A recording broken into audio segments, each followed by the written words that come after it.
Assalamualaikum warahmatullahi wabarakatuh. Alhamdulillahirabbil alamin wassalatu wassalamu ala asrofil mursalin wa ala alihi wa sahbihi ajma'in. Bismillahirrahmanirrahim. Wattin watzaitun watturisin wa hadzal baladil amin. Laqad khalaqnal insana fi ahsani taqwim. Tsumma radadnahu asfala safilina illal ladzina amanu wa amilus solihati falahum ajrun khairu mamnun fama yukadzibuka ba'du biddin alaihissallahu bihamil hakimin. Sadaqallahu azim, sadaqallahu ala Rasulillah sallallahu alaihi wasallam. Ma'asyiral muslimin muslimat jamaah pencerahan bimbingan amalan yang Ustaz takzimi, Ustaz muliakan.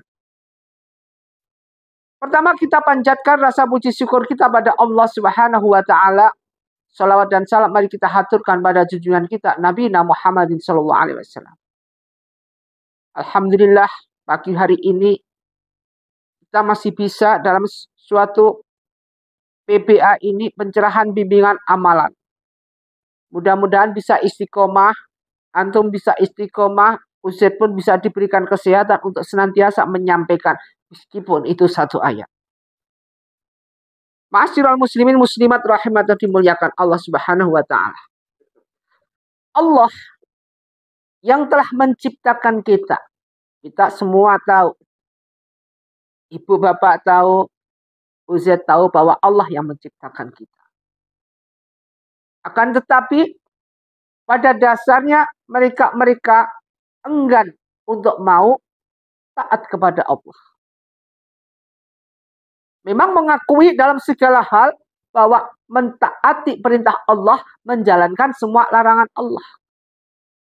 Yang dimaksud enggan di sini buktinya mereka pada lupa sholat. Mereka pada tidak mau datang untuk sholat jamaah.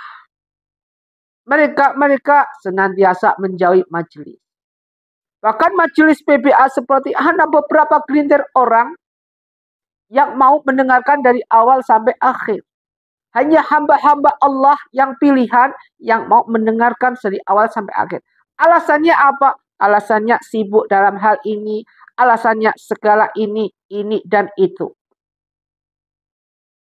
Ini merupakan suatu alasan-alasan yang dipikir oleh iblis. Makanya di sini dalam ayat Al-Ghafir ini disebutkan Allahul ladzi. Jadi Allah itu yang menjadikan, menjadikan. Lakumu untukmu lail. Jadi Allah yang menjadikan lakumul lail, yang menjadikan malam.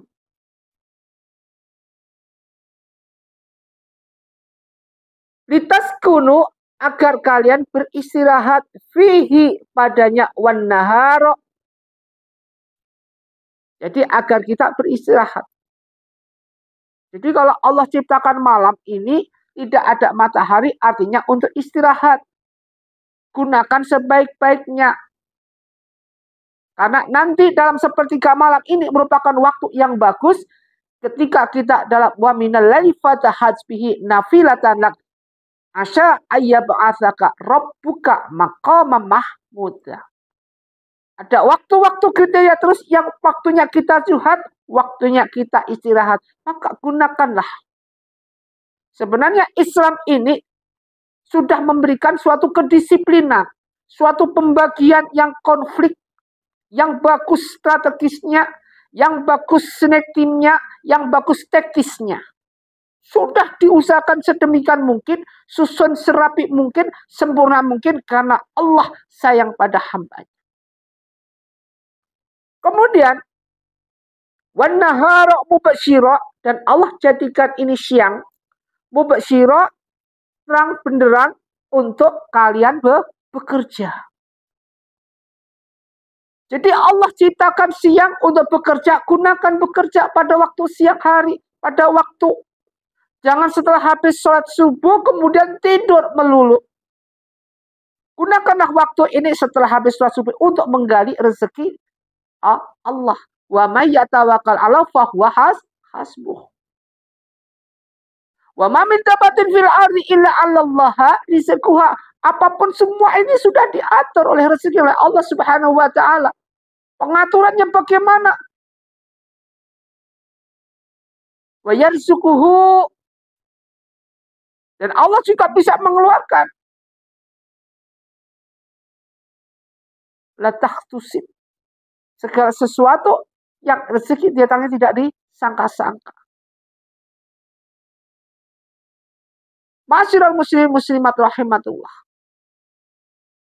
Hal-hal seperti ini Allah ciptakan siang untuk bekerja, jangan digunakan untuk yang lain-lain, yang neko-neko. Kenapa hal seperti terjadi? Sering siang digunakan malah untuk bobok, malam digunakan untuk segala hal yang berhubungan dengan kerja. Kerja kalau malam, apa yang terjadi? Sampai lupa waktunya kita mewaminal lail. Boleh, silakan.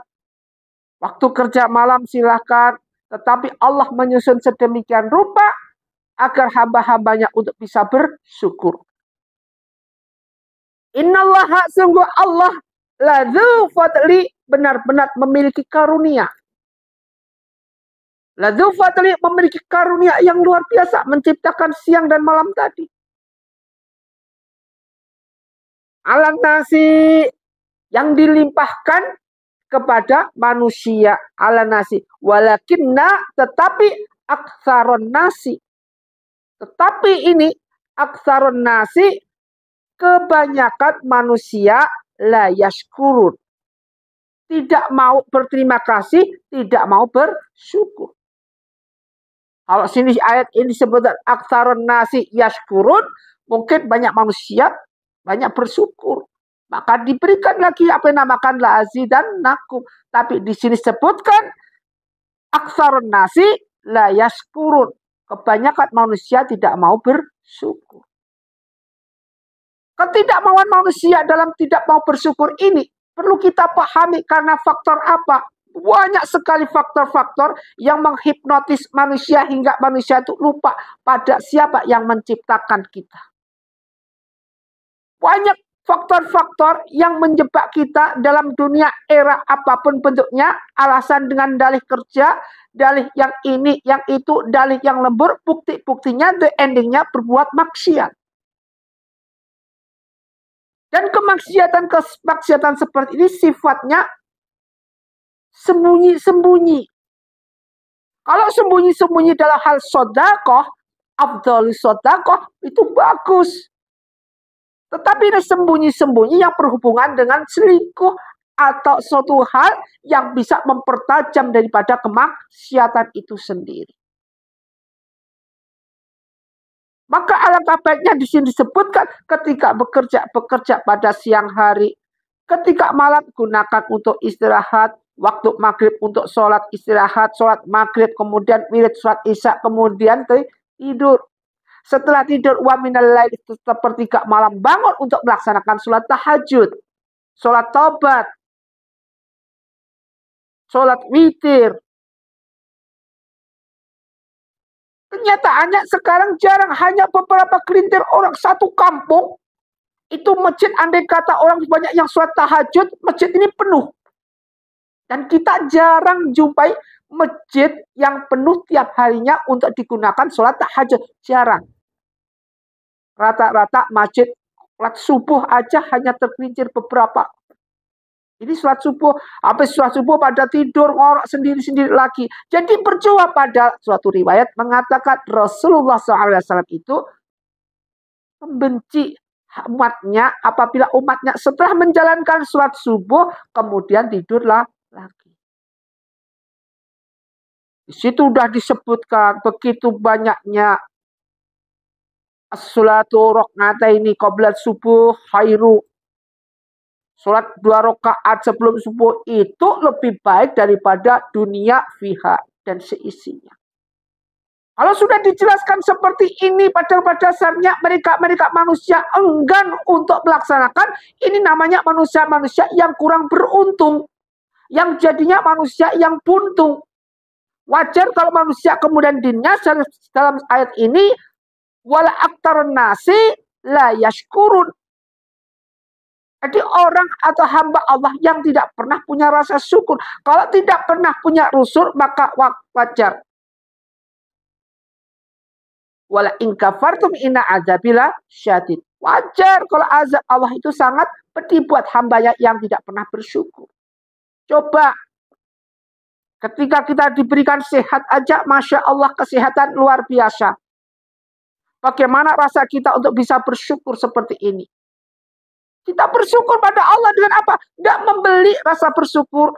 Tidak harus mengeluarkan uang rasa bersyukur. Cukup mengucapkan Alhamdulillahirabbil alamin. Mensyukuri nikmat Allah. Ini sudah syukur luar biasa. Allah berikan segala sesuatu kepada kita yang datangnya sebagai hamba Allah yang tawakal dan dicukupi semua kebutuhan kita. Wa may yatawakkal 'ala fahuwa hasbuh.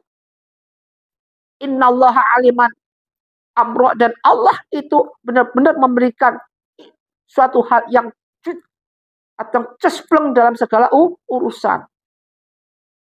Urusan-urusan yang Allah urusin tidak pernah akan meleset.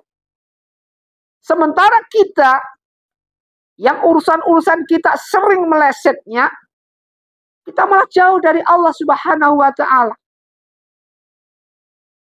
Jauh dengan ayat qul wallahu ahad, Allahu somad, lam yalid walam yulad walam yakul lahu kufuwan ahad. Jauh, jauh dan jauh.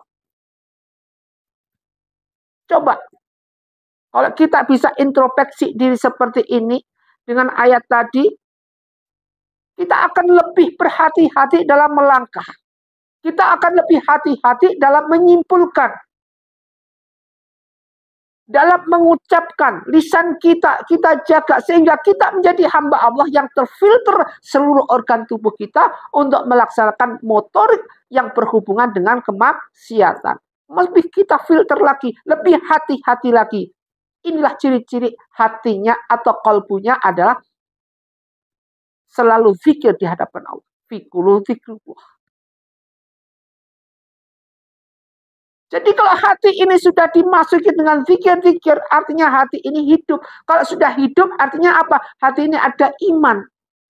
Ketika iman ada dalam hati kita, maka tercerminlah suatu sikap diri kita dengan motorik yang ada untuk melaksanakan ibadah sholat tanpa harus diperintah.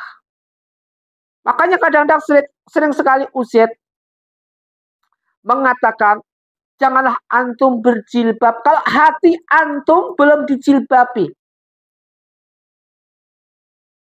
Bukan melarang orang berjilbab, tidak. Tapi percuma kalau kita jilbaban sementara hati kita tidak pernah kita jilbabi. Jilbab hanya di luar aja. Sehingga kita masuk dalam golongan wa'adallahul munafiqina wal munafiqati wal kufaru narut jahannam khalidina fiha. Ya hasbuhum wala'anahumullah, dan Allah akan melaknat. Walahum adzabun muqim. Kalau kita masuk dalam golongan hamba-hamba Allah seperti ini, mukanya berjilbab siang hari, hatinya tidak pernah dijilbab. Percuma. Yang penting sekali adalah bagi kita, menurut ayat-ayat ini tadi dari Al-Kafir, supaya kita menjadi hamba Allah yang bersyukur, kita jilbabin hati kita. Otomatis kalau hati sudah dijilbabin, malu sama Allah, luar dijamin pasti dijilbabin. Ma'asyiral muslim-muslimat rahmatullah. Mudah-mudahan satu ayat ini bisa memberikan kita siraman rohani di pagi hari ini dan senantiasa kita flashback. Jadi di sini sebutkan Allahul ladzi ja'ala lakumul laila litaskunu fihi wan nahara mubashshir. Allah ciptakan siang dan malam semuanya untuk kita pelajari, untuk kita renungkan. Kemudian apa yang terjadi lagi untuk kita bisa bersyukur kepada Allah Subhanahu wa taala. Innallaha ladzu fadli 'alan nasi walakin aktsarun nasi la yashkurun. Jangan sampai kita menjadi hamba Allah aktsarun nasi la yashkurun. Jangan sampai kita jadikan hamba Allah yang senantiasa ahli ibadah, rasa bersyukur terus-menerus tidak pernah berhenti. Semoga bermanfaat. Usikum wa nafsi bittaqwallah. Wassalamualaikum warahmatullahi wabarakatuh.